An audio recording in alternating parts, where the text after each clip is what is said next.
Xin mến chào quý khán thính giả đã đến với kênh Lúa Vàng. Trong chuyên mục đọc truyện đêm khuya đêm nay, chúng tôi xin gửi đến quý vị truyện ngắn Chàng rể quý của tác giả Nguyễn Thơ. Khi nghe chuyện, quý vị nhớ ấn đăng ký và bình luận để ủng hộ kênh có thêm nhiều động lực sản xuất thêm nhiều video hay hơn nữa quý vị nhé. Còn bây giờ qua diễn đọc của Thu Hà, xin mời quý vị chúng ta cùng thưởng thức.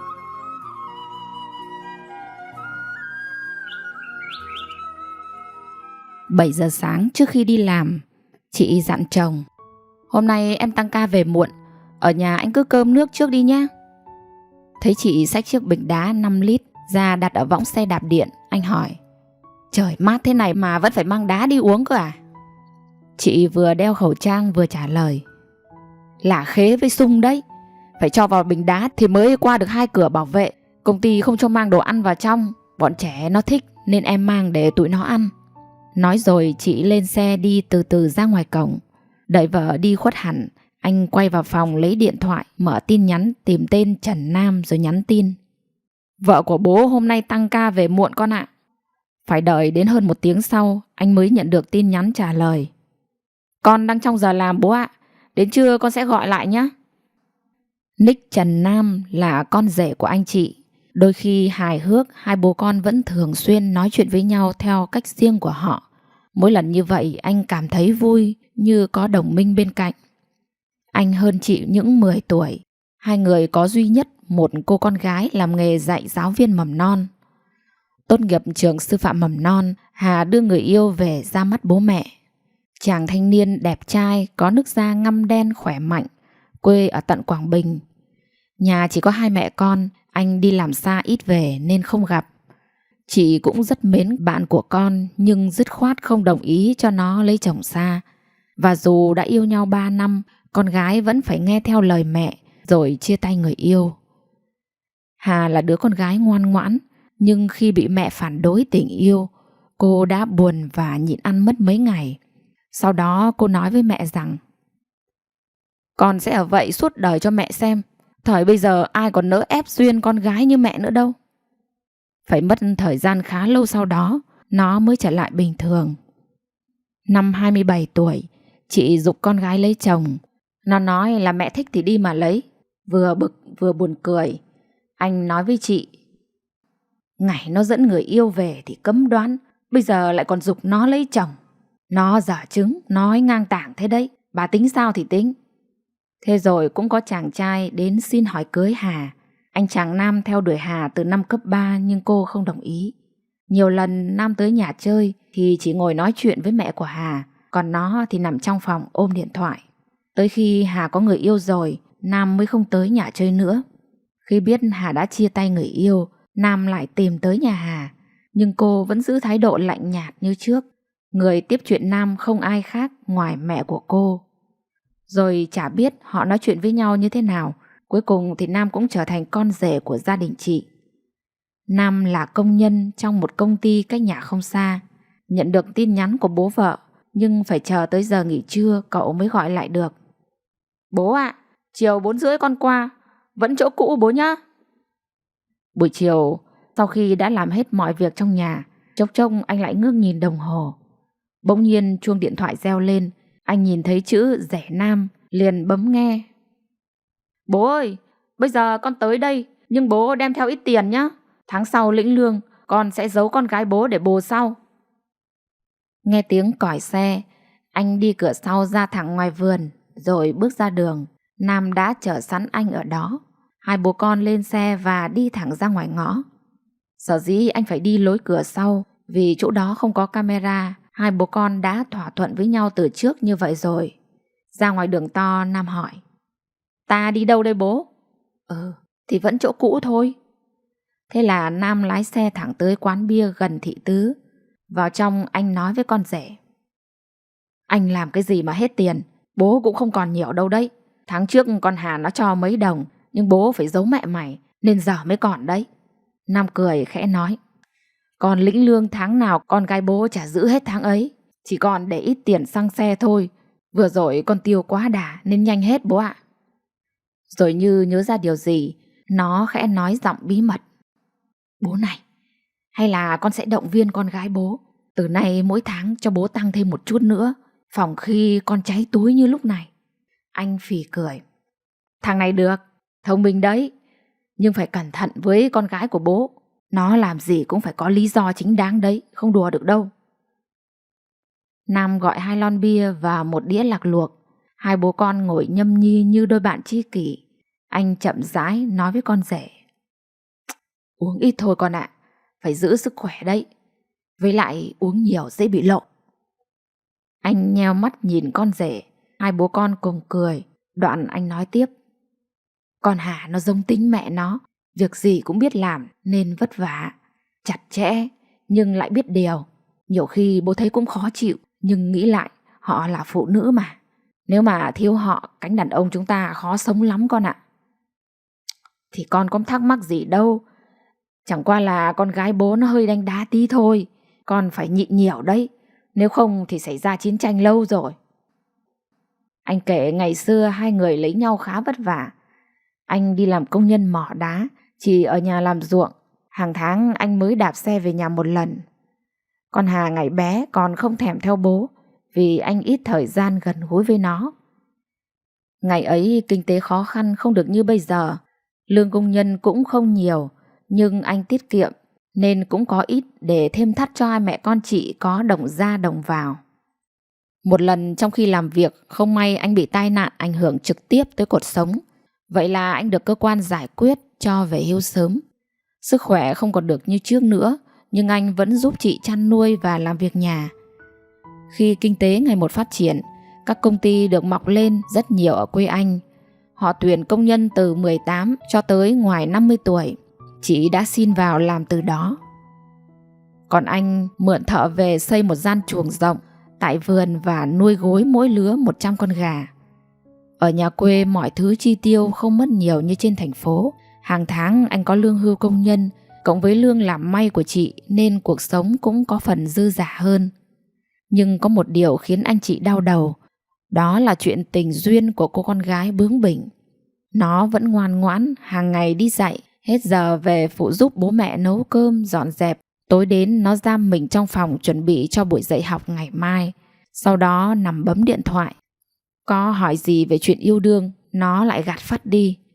Con đã bảo là con ở vậy cho đến già cơ mà. Bố mẹ cứ phải lo chuyện ấy làm gì. Mặc cho Nam đến chơi ngồi dai như đỉa, Hà cũng không bao giờ thèm tiếp chuyện. Đã có lúc chị nghĩ đến việc đi xem bói, rồi nhờ thầy cắt duyên âm. Chị nghe người ta nói rằng phải làm lễ thì mới khiến cho nó quên đi người yêu cũ. Nếu không tình xưa sẽ vấn vương nó đến hết đời, khiến nó không bao giờ lấy chồng được. Nhưng chị vẫn chưa làm được việc ấy vì bận nhiều việc quá. Bẵng đi một thời gian, anh chị dù buồn cũng không thèm nhắc tới chuyện này trước mặt nó nữa. Có chăng thì chỉ hai vợ chồng than phiền với nhau. Thế rồi không biết lý do gì và bằng cách nào, một hôm trong bữa cơm tối, nó tuyên bố như sau. Con sẽ chấp thuận lấy tay Nam làm chồng theo ý của bố mẹ. Cả anh và chị đều bất ngờ, vì chưa một lần chúng nó ngồi nói chuyện với nhau. Nửa mừng, nửa lại lo ngay ngáy trong lòng, vì anh chị không hiểu con gái mình đang nghĩ gì. Nhà Nam ở cùng xã, cách nhà anh chị có hơn 2 cây số. Đám cưới được tổ chức ngay sau đó. Hai bên gia đình rất vui vì cả Nam và Hà cũng đã trên 30 tuổi. 1 năm sau đó bé Bông ra đời. Vậy là hai bên gia đình thở phào, niềm hạnh phúc đã được nhân lên gấp bội. Anh chị từ đây không còn lo lắng về chuyện chăm năm của con gái nữa. Sau 6 tháng nghỉ sinh, Hà để con cho bà nội trông rồi đi dạy tiếp. Khi con được 1 tuổi, cô sẽ cho nó tới nhà trẻ cùng trường của mẹ. Thỉnh thoảng ông bà nội có việc bận thì lại đem bé Bông sang gửi ông ngoại một lúc. Tuy là đàn ông, nhưng anh rất biết dỗ trẻ con. Từ việc cho ăn, cho ngủ, anh làm giỏi giang, khéo léo như phụ nữ luôn. Được chàng rể thì nghe chừng rất hợp chuyện với bố vợ. Mỗi lần đến ngày chủ nhật, vợ chồng nó về bên nhà ăn cơm, anh lại cải thiện bày món. Hai bố con hì hụi, rau thớt lốc cốc trong bếp. Chị cắm nồi cơm rồi ngồi nhặt rau, sau đó lên nhà ngồi chơi với cháu ngoại. Hà loanh quanh bận bịu với con chán thì tới bữa ngồi xuống mâm là xong. Lúc đó hai bố con lại rủ rỉ mỗi người 1 cốc bia. Hà thấy vậy lên tiếng. Bố bị bệnh thì không nên uống bia, chẳng lại ảnh hưởng đến sức khỏe. Còn anh nữa, không nên uống nữa.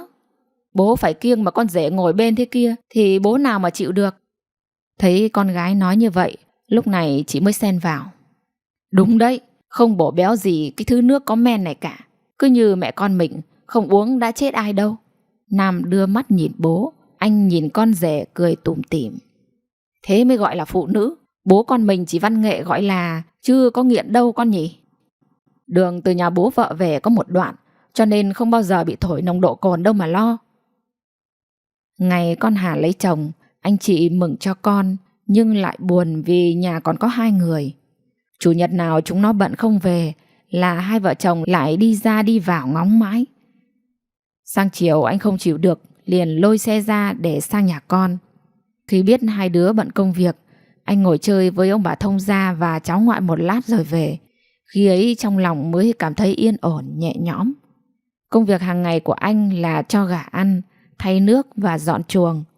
Tuy không có việc gì nặng nhọc nhưng cũng luôn chân luôn tay. Vì có vấn đề về cột sống nên tất cả mọi việc anh đều phải làm nhẹ nhàng, thận trọng.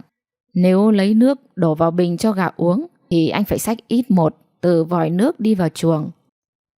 Một hôm vì dẫm phải nền ướt nên anh trượt chân ngã khuỵu xuống. Lúc ấy chỉ hơi đau, anh vẫn tự ngồi dậy và đi vào nhà được. Đêm đến cơn đau bắt đầu hoành hành. Anh đau ê ẩm từ mông xuống gót chân không ngủ được, nhưng anh vẫn không nói gì cho chị biết. Sáng hôm sau khi chị đi làm rồi, anh đau không dậy cho gà ăn được, liền nhắn tin cho Nam. Trưa nay con xin ra ngoài về, bố nhờ tí việc này nhé. Nhận được tin nhắn của bố vợ, Nam bồn chồn không biết có chuyện gì, vì có bao giờ bố hẹn gặp nó ra ngoài vào buổi trưa đâu cơ chứ. Buổi trưa hôm ấy khi đã ăn cơm tại công ty xong, Nam xin giấy ra ngoài và đi thẳng về nhà Hà. Thấy bố vợ nằm trên giường với vẻ mặt đau đớn, anh liền hỏi. Bố sao thế? Sáng giờ bố ăn gì chưa? Bố ăn mì rồi. Hôm qua bố trượt chân bị đau tí thôi nên không nói với mẹ. Con ra chuồng gà xúc cám đổ vào rồi thay nước hộ bố với. Nam tháo giày sắn quần lên xỏ ủng và lội vào chuồng gà. Lát sau nó quay vào hỏi anh. Sao bố không gọi con từ sáng? Bố đau thế nào, đã uống thuốc gì chưa, để con còn đi mua? Nó bảo bố nói rõ xem đau chỗ nào, sau đó phóng xe vụt đi. Lát sau mang gói thuốc về dặn dò anh uống theo chỉ dẫn đã ghi trên vỉ thuốc. Rồi nó nói, tới giờ con đi làm rồi, khi nào tan ca thì con lại vào. Bố nghỉ đi nhé. Buổi chiều anh đau bốc sốt lên, nhưng phải chờ đến tối vợ con về mới nói chuyện. Nam xin về sớm rồi rẽ vào thăm bố vợ. Khi chị và Hà về tới nhà, Nam nói, bố đau thế này phải đi viện thôi, để con xin nghỉ làm rồi đưa bố đi. Chị nghe thấy vậy liền nói, con về nghỉ đi rồi mai còn đi làm, để mẹ đi cùng bố cho. Nhưng Nam đã gọi điện tới công ty để xin nghỉ. Đoạn nó quay ra nói với bố mẹ vợ, mẹ đi cùng bố con cũng được, nhưng chỉ đi làm giấy tờ và chiếu chụp, vẫn cần phải có người khỏe mạnh bên cạnh để hỗ trợ. Vậy để mình con đi cùng bố thôi. Đêm ấy Nam xin phép bố mẹ mình rồi đến nhà vợ ngủ. Tới 3 rưỡi sáng hôm sau, nó đưa bố vợ ra ngoài đường rồi lên xe ghép đến bệnh viện Việt Đức Hà Nội. Vì xe chạy đêm giường quang nên 5 rưỡi xe đã tới cổng bệnh viện tầng 1 nhà C4. Lúc này dưới sảnh đã kín người chờ khám bệnh. Nam đưa bố vào ngồi nghỉ một chỗ, rồi nó đi làm giấy tờ xin đăng ký khám. Sau đó đứng vào hàng khám theo yêu cầu để chờ. Đúng 6 giờ, nhân viên xã hội bắt đầu làm việc. Bố dìu bố vợ đến trước bàn xin đăng ký khám. Họ phát số, sau đó hai bố con đi vòng qua một bên tới bàn làm thủ tục đăng ký ghi tên, sau đó qua bên quầy phía bên phải để nộp tiền giấy vào phòng khám. Bệnh viện người đông như kiến, mặt anh tái nhợt đi vì đau. Nam đưa bố lên tầng 2 để vào phòng khám cột sống. Sau đó anh nhận được giấy đi chụp cộng hưởng từ và X-quang. Trời không nóng nhưng mồ hôi anh vã ra ướt cả vai và lưng áo. Anh vịn vào người Nam đi tập tễnh. Tới phòng chụp thì đã thấy một hàng dài bệnh nhân ngồi chờ. Họ phải đến từ hôm trước thuê phòng trọ ngủ qua đêm, sau đó đến thật sớm để lấy số. Mãi tới gần 10 giờ trưa mới đến lượt anh vào chụp. Hơn 11 giờ khi hai bố con cầm phim quay lại phòng đầu tiên để bác sĩ đọc kết quả, thì lại ngồi chờ tiếp. Lúc này anh đau không chịu đựng được nữa, nhưng các ghế đều đã kín người. Nam đành phải trải chiếc áo của mình xuống nền hành lang bệnh viện cho bố nằm. Bụng đói cồn cào, nhưng hai bố con không dám ra ngoài ăn vì sợ bác sĩ gọi, mình lại không có mặt. Tới khi gần đến lượt mình thì bác sĩ đi ra ngoài nói hết giờ, mọi người hãy đợi đến đầu giờ chiều. Nam đành đưa bố xuống sảnh rồi nói: Bố ngồi nghỉ ở đây cho đỡ đau, con đi mua ít cháo mang về cho bố ăn nhé. Nhưng anh không nghe, vì nhìn sang chỗ nào cũng lạ. Anh lại đứng lên vịn vào con rể đi từng bước ra ngoài cổng bệnh viện. Sau đó sang bên kia đường vào quán ăn. Nam gọi cho bố một bát cháo có nhiều thịt, còn mình thì gọi một khay cơm gồm rau và đậu. Vừa ăn, nó vừa nói: Bố cố ăn vào, chiều còn lấy sức để về đấy. Lúc này anh có chuông điện thoại của chị, nhưng anh mệt nên đưa cho Nam nghe máy. Bố con khám xong rồi, nhưng chờ bác sĩ đọc kết quả và kê đơn thuốc. Có khi phải chiều tối hai bố con mới về tới nhà mẹ ạ. Ăn xong hai bố con lại vào bệnh viện. Nam dẫn bố lên cửa phòng rồi nói: Bố nằm tạm xuống đây đợi, đến giờ bác sĩ làm việc mình sẽ vào. Vì những chiếc ghế xếp gần nhau có cạnh lồi lên, việc nằm vào sẽ rất đau, nên Nam lại trải áo xuống nền cho bố nằm tạm, rồi nó ngồi bên cạnh tựa lưng vào tường. Tới giờ bác sĩ làm việc bắt đầu gọi tên từng người vào trong. Nó khẽ đỡ bố dậy, bàn tay mở chai nước và đưa vào miệng cho bố uống. Thời gian trôi chậm chạp chưa từng có. Cuối cùng thì anh cũng được bác sĩ kết luận bị thoái hóa 3 đốt sống L456, sưng viêm và phì đại đốt, chèn ép dây thần kinh. Bệnh của anh vốn có sẵn từ trước rồi, bị ngã là nó mượn thể thôi. Hai bố con cầm đơn xuống tầng và vào nhà thuốc để mua. Sau đó Nam đưa bố ra cổng, đi xe ôm tới bến xe Gia Lâm để bắt xe về nhà. Một chuyến đi nhớ đời của hai bố con. Với người khỏe mạnh, vào bệnh viện còn khó chịu. Đằng này anh đau phát sốt cả người. Tới nhà anh cảm giác lúc này mình mới là vẫn còn sống. Chị phải xin nghỉ nửa tháng ở nhà chăm chồng. Khi anh đã đỡ, đi lại đỡ khó khăn hơn, cơn đau cũng giảm dần, chị lại tiếp tục tới công ty làm việc. Sau 1 tháng dùng thuốc của bệnh viện, theo lời bác sĩ, lẽ ra anh sẽ phải tái khám, nhưng anh nhất khoát không chịu đi. Nam gọi bác sĩ theo số điện thoại ở sổ khám bệnh để hỏi ý kiến. Sau đó nó cầm đơn thuốc cũ và bệnh án của bố lên bệnh viện và xin được đổi đơn để mua thuốc tiếp. Sau 2 tháng uống thuốc của bệnh viện, cơn đau của anh đã giảm đi nhiều, nhưng cơ thể gầy yếu hơn trước. Nam lại đưa bố vợ đi bắt mạch, cắt thuốc, vừa bệnh vừa bổ. Hàng ngày chị cho uống thuốc và ấm điện, và dặn anh ở nhà chịu khó uống thuốc cho đúng bữa. Phải mất hơn 1 tháng bồi bổ thuốc men, ăn uống. Sức khỏe của anh dần bình phục, da dẻ hồng hào hơn trước. Lúc này anh mới nói với con gái: Bố sống được là nhờ thằng rể Nam. Nếu con lấy chồng xa thì lúc này khéo bố xanh cỏ rồi. Tất cả là nhờ có nó đấy. Hà lờ đi như không nghe thấy. Nó nói lảng sang chuyện khác. Thấy vậy chị bảo: Có nghe thấy bố cô nói gì không? Ngày ấy mà cô không nghe lời bố mẹ lấy thằng Nam thì bây giờ nhà mình chả được như thế này. Tình yêu tình báo đâu không biết, nó cũng phải thực tế nữa. Khối đôi yêu nhau thể thốt trên rời dưới biển, cuối cùng bố mẹ cũng chả được nhờ. Lúc này Hà mới lên tiếng: Bố mẹ hay thật đấy. Con có còn là con gái của bố mẹ nữa không đấy? Cứ như rể Nam là con ruột của hai người không bằng ấy. Mà bố mẹ không nghĩ cho hạnh phúc của con, chỉ tính đến chuyện được nhờ với không được nhờ thôi à? Chuyện nếu nó không yêu thương vợ nó thì làm sao nó nghĩ đến bố vợ? Điều này cô phải hiểu hơn bố mẹ chứ. Hà cảm thấy hạnh phúc trong lòng, nhưng nó không bao giờ để lộ ra ngoài, nhất là trước mặt bố mẹ mình. Về nhà nó nói với chồng: Em cảm ơn anh vì đã đưa bố đi viện. Cảm ơn anh những ngày qua đã luôn quan tâm và chăm sóc bố. Lần đầu tiên Nam được nghe vợ nói một câu mát lòng mát dạ. Cậu cười tủm tỉm: Thì đó là trách nhiệm của anh mà. Mà vợ hôm nay sao khách sáo thế? Sau trận đau thập tử nhất sinh ấy, chị không cho anh nuôi gà nữa, mà anh chỉ ở nhà nấu cơm, quanh quần và lựa thời gian luyện tập. Nam tìm hiểu và mua cho bố vợ chiếc xe đạp trong nhà để tập trị liệu toàn thân. Nhiều khi anh cũng thấy ngại, liền nói với con rể: Bố cảm ơn con nhiều lắm, nhưng con cũng phải đối thật tốt với ông bà bên nhà nữa và giữ đúng đạo làm con. Như thế mới là có hiếu con ạ. Vâng, con biết mà bố. Mỗi khi rảnh rỗi, con vẫn ngồi tâm sự với bố con đấy thôi. Bố mẹ con bên nhà cũng hiểu mà. Ông bà còn khỏe nên chúng con còn nhàn hơn. Chẳng qua là bố bên này yếu đau nên chúng con để ý hơn chút thôi, chứ cũng không có gì ạ. Vì biết anh bệnh nên chị rất khắt khe với chế độ ăn uống của anh. Chị nghiêm cấm anh không được bia rượu và hút thuốc. Anh biết rằng vì lo cho sức khỏe của anh nên chị mới như vậy. Nhưng đôi khi anh vẫn cùng con rể đi ngồi quán một chuyến, nhưng rất nhẹ nhàng tế nhị. Có khi họ nói chuyện với nhau những câu rất hài hước, có những lúc họ tâm sự như một đôi tri kỷ hiếm có. Anh khuyên bảo Nam cách sống bằng vốn kinh nghiệm của một người cha.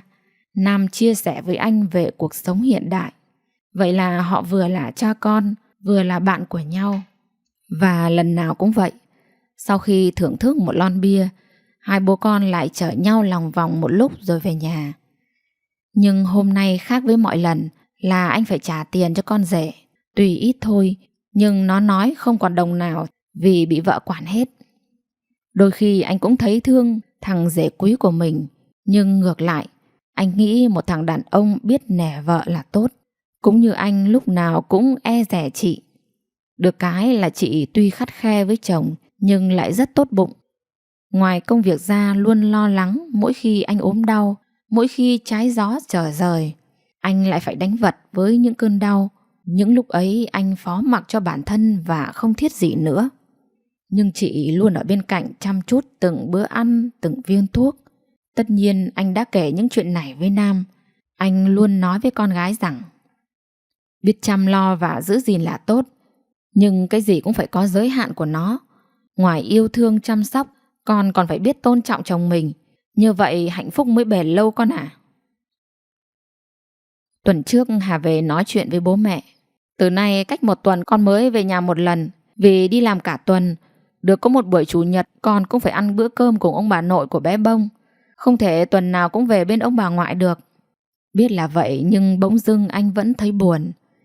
Ngày chủ nhật đi ra đi vào, chốc chốc lại đưa mắt ra ngoài cổng. Bữa tối chủ nhật ấy, hai người ngồi ăn cơm không ai nói với ai. Bỗng dưng có tiếng xe máy ngoài sân, rồi bé Bông chạy vào rối rít.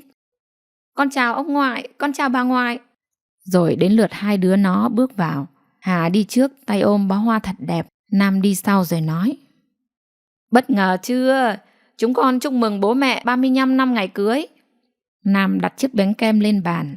Anh chị vội buông bát đũa, không nói nên lời. Hạnh phúc thật hay mơ đây? Các con vẫn nhớ tới ngày cưới của bố mẹ, mà chúng nó chỉ được nghe kể từ rất lâu rồi. Anh bước ra ngoài ôm chặt con rể, vỗ vào vai nó bồm bồm. Cảm ơn rể quý của ta. Bất giác anh đưa mắt nhìn con gái. Hà nháy mắt một cái rồi đưa ngón tay lên. Chúc mừng tình cảm của hai bố con. Bó hoa của buổi tối hôm nay thật là đẹp, và chiếc bánh kem cũng rất ngọt ngào. Quý vị thân mến, duyên phận đã đưa đẩy ta về cùng một nhà. Cuộc sống gia đình sẽ luôn êm ấm, hạnh phúc khi cha mẹ coi dâu rể là con và dâu rể coi cha mẹ vợ chồng là ruột thịt. Và tiếp theo cũng trong chủ đề ngày hôm nay, Lúa Vàng xin gửi tới quý vị một câu chuyện ngắn thật tuyệt vời có tựa đề Mẹ vợ tôi của tác giả Hồng Lý. Một câu chuyện thật xúc động, lấy đi nước mắt của hàng triệu người nghe. Xin mời quý vị chúng ta cùng thưởng thức.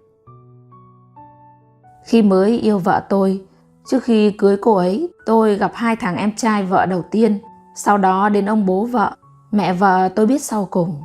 Thật cụ thể gặp trong trường hợp nào, bây giờ tôi cũng không còn nhớ. Nhưng hiển hiện như in lần gặp ban đầu. Đấy là hình ảnh một người phụ nữ nhỏ nhắn, khắc khổ và nhanh nhẹn. Nhìn bà mẹ vợ tương lai khi đó, tôi nghĩ bụng. Cô con gái trông xinh xẻo là thế, thậm chí xinh nhất nhì khoa văn Đại học Tổng hợp năm đó. Mà sao bà mẹ không đẹp như con gái? Chắc là do cô ấy giống bố. Tôi tự giải thích. Sau này là vợ chồng của nhau, sống với nhau mấy chục năm. Mỗi khi thấy cô ấy xinh xắn, tươi cười, tôi vẫn thấy cô ấy giống bố. Còn khi cô ấy nhăn nhó cáu giận, tôi đều thấy cô ấy giống mẹ. Nói như vậy để thấy, mẹ vợ tôi không phải là một người phụ nữ đẹp người. Nhưng càng tiếp xúc, năm tháng càng qua đi, tôi càng nhận ra, người phụ nữ đẹp không hẳn là người phụ nữ có nhan sắc. Người phụ nữ đẹp là đẹp ở trong tấm lòng. Từ họ tỏa ra sự ấm áp, dịu dàng. Như mùa đông rét mướt được ngồi cạnh bếp củi đượm hồng và hơ bàn tay lạnh cóng trên ngọn lửa cháy tí tách. Người phụ nữ đẹp là người ở trong bản năng luôn hy sinh tận tụy với người mình yêu thương. Có bao nhiêu dốc hết ra, tình cảm và vật chất không chi ly đắn đo, không tính toán thiệt hơn. Bà mẹ vợ tôi là một người phụ nữ đẹp theo nghĩa đó. Ngày mới về làm rể và mãi tận sau này khi vợ chồng tôi chưa xuất ngoại, mỗi độ Tết đến tôi đều cùng vợ về quê ngoại. Vì cả năm vợ chồng tôi đã ở Hà Nội. Tết về ngoại là công bằng và cũng để vợ tôi giúp mẹ bán hàng ở chợ. Mẹ vợ tôi có một sạp hàng trên chợ huyện, bán đồ hàng xén. Dịp Giáp Tết là dịp gặt hái nhất trong năm. Không chỉ bán hàng trong sạp mà phải san hàng mở thêm sạp nữa mới đủ cung cấp hàng cho nhu cầu của khách. Vợ tôi ngồi bán sạp mới, hàng ngày vợ tôi đi bán hàng. Tôi và cậu em vợ chạy như trong chóng tiếp hàng cho cả hai sạp. Chiều tối về tôi vào bếp phụ cơm cho cả nhà. Toàn những món ngon Hà Nội tôi học được từ mẹ mình. Nhớ lần về Tết đầu tiên, sau bữa cơm gia đình, tôi đang loay hoay không biết ngủ đâu trong ngôi nhà 3 gian với 2 gian ngoài trống tành toàng, thì nghe bà mẹ vợ nhẹ nhàng bảo: hai đứa vào buồng mẹ mà ngủ, vợ chồng trẻ vào đó nằm cho kín đáo, để mẹ nằm ngoài này được rồi. Tôi vào trong cái buồng tối như buồng tằm, chỉ leo lét ngọn đèn dầu nhỏ đặt dưới cái giường màu gỗ. Buồng ấm nồng và thoang thoảng mùi lúa nếp. Trên cái giường gỗ cũ đã trải sẵn chiếc chiếu hồng mới tinh, chăn gối con công Trung Quốc cũng mới tinh. Và cái mùi lúa nếp không phải bốc lên từ thúng gạo nếp như tôi đoán, mà là từ những cọng rơm nếp mới được nhồi dưới chiếu làm đệm. Hồi đó chắc chắn tôi chưa từng nằm đệm bao giờ. Còn bây giờ bất kể là mùa đông hay mùa hè, hễ không nằm đệm là người đau nhức không thể chợp mắt nổi. Nhưng chưa có chiếc đệm nào tôi nằm êm ái, thích thú và nhiều cảm xúc như cái nệm bằng rơm nếp trong cái buồng ấm sực và tối như buồng tằm của mẹ. Cũng có thể hồi đó tôi còn trai trẻ, cái gì cũng háo hức nên cứ say mê lăn lộn trên cái đệm bình dị lạ lẫm lần đầu tiên mình được hưởng. Và sau đêm đó, đêm nào cũng sốt ruột chờ đợi vợ tôi từ nhà tắm, xây cạnh cái giếng trước sân bước vào. Người ngợm tóc tai ướt át nhưng nóng nực và thơm nồng nàn mùi lá chanh, lá bưởi, hoa mùi, thứ nước thơm tự nhiên vùng đất bãi, thơm hơn bất kỳ loại mỹ phẩm tuyệt hảo nào trên đời. Căn buồng của mẹ nhường cho chúng tôi là căn buồng hạnh phúc đầu tiên chúng tôi hưởng từ khi cưới nhau. Có lần tôi tiếp hàng từ nhà ra chợ bị mắc mưa, đêm về húng hắng ho, đang trai trẻ ho hắng thế vẫn cứ ngủ mê mệt đâu biết gì. Nhưng bà mẹ vợ nằm gian ngoài nghe tiếng con ho thì xót xa đến mức chẳng ngủ yên.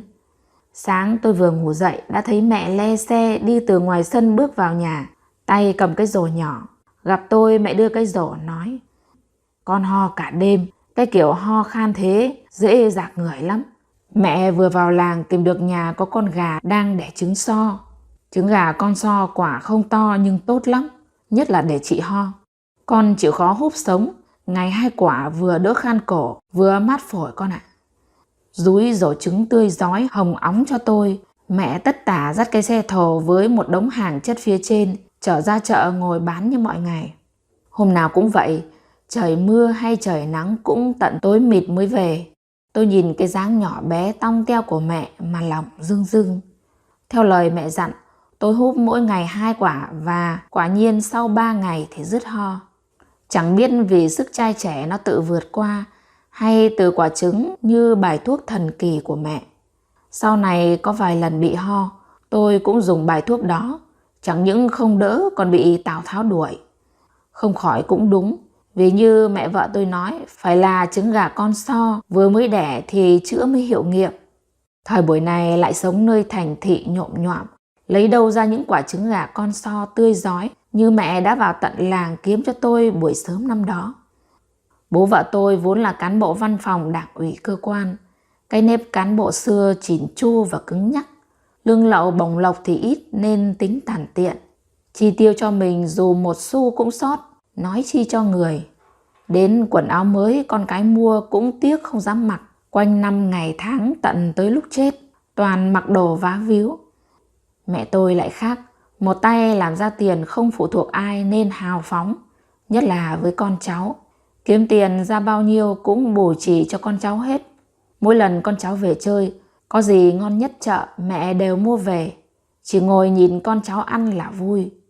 Mỗi lần con gái về chơi, trước khi đi lại gọi vào buồng, móc tiền ra giấm dúi. 2 năm cuối thời sinh viên khi đang yêu, bao nhiêu chi tiêu của chúng tôi cũng từ hầu bao mồ hôi nước mắt của mẹ cả. Bữa cơm hai đứa tự nấu trong cái hành lang ký túc xá, có cá, có thịt. Thi thoảng bát phở khu Thanh Xuân hay dắt nhau đi ăn bánh rán tẩm mật ở chợ Hà Đông. Tất thảy đều từ đồng tiền ấy.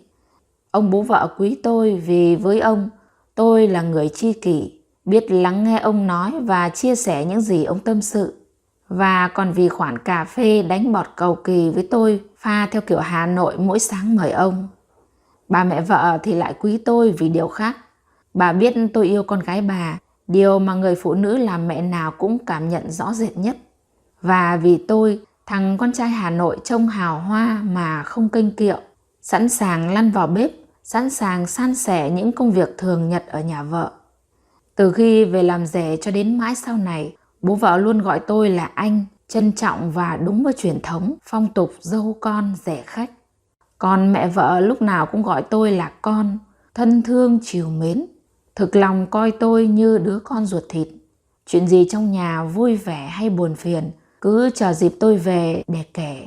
Hễ nghe tin tôi về là mẹ ngóng đứng ngóng ngồi, không còn đi lại được nữa nhưng vẫn tỉnh táo.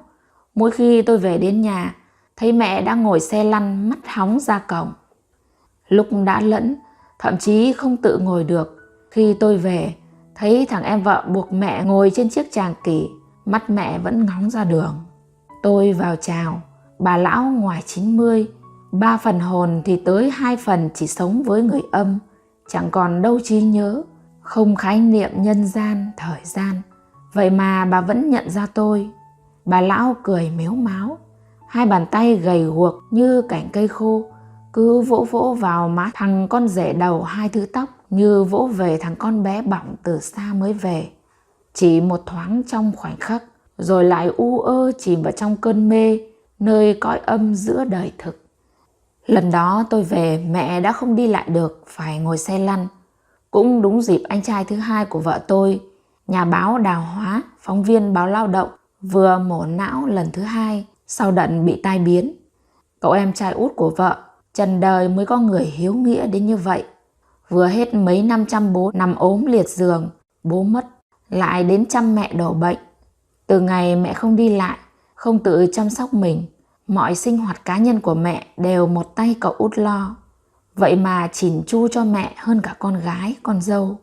Thấy anh trai ốm đau, lại đón anh về chăm cho chị dâu yên tâm đi làm.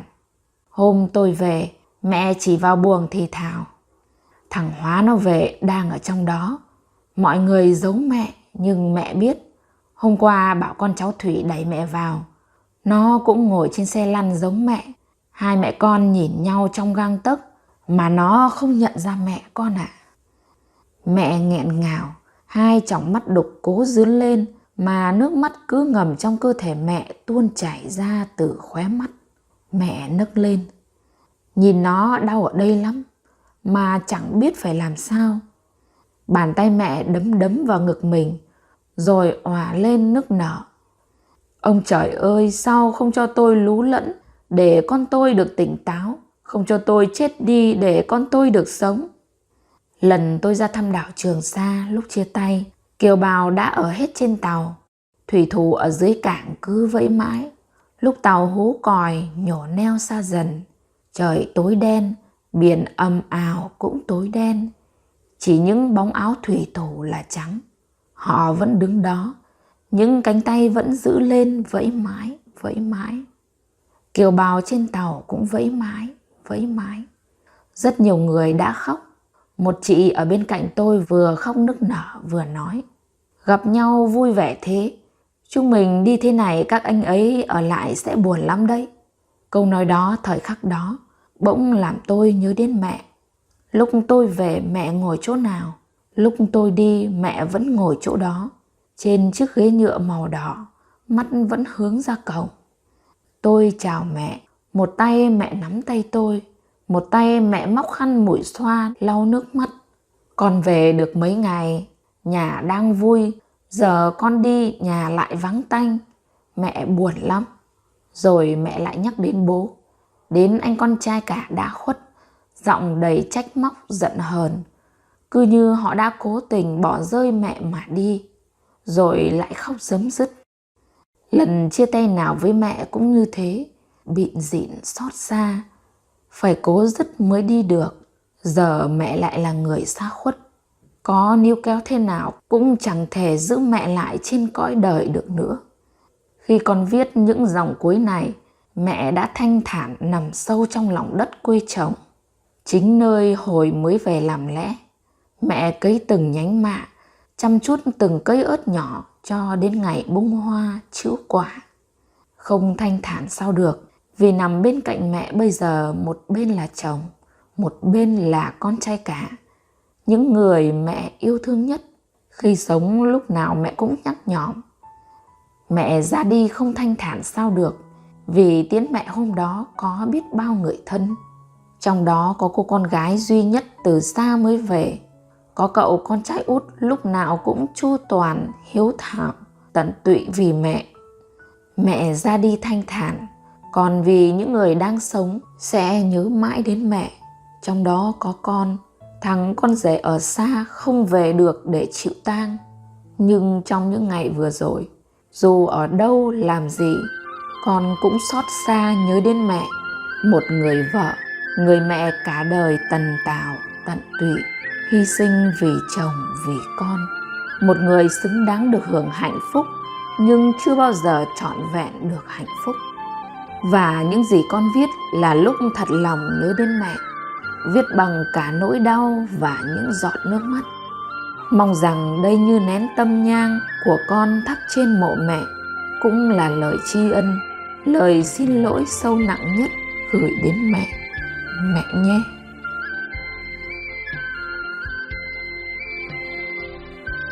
Cảm ơn quý vị đã quan tâm theo dõi. Xin kính chào và hẹn gặp lại quý vị ở các video tiếp theo trên kênh Lúa Vàng.